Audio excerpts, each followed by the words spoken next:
মক্কাতে অবস্থিত হারাম শরীফে কিন্তু এই পায়ের ছাপটি এভাবেই আপনারা ওখানে গেলে দেখতে পারবেন, বা কত সুন্দরভাবে গ্লাসের ভিতরে রেখে দিয়েছে।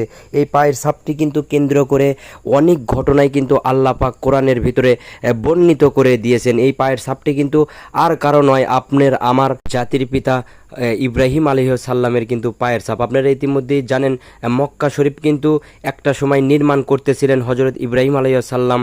সেখানে কিন্তু মক্কা শরীফ নির্মাণ করতে করতে পর্যায়ে উঁচু হওয়ার কারণে সে কিন্তু একটা পাথরের উপরে দাঁড়াইছিলেন। সেই পাথর কিন্তু ইব্রাহিম আলাইহিস সালামের পায়ের নিদর্শন পায়া মোমের মতো কিন্তু গলে যায় সারা জীবনের জন্য স্মৃতিস্বরূপ হিসেবে মক্কার হারাম শরীফে সৌদি আরবরা কিন্তু সংরক্ষণ করে রেখে দেয়, যেন পৃথিবীর প্রত্যেকটা মানুষ এই নিদর্শনগুলো দেখে আল্লাহকে এবং আল্লাহর নবীকে বিশ্বাস করেন। ভিডিওটি ভালো লাগলে অবশ্যই আপনারা শেয়ার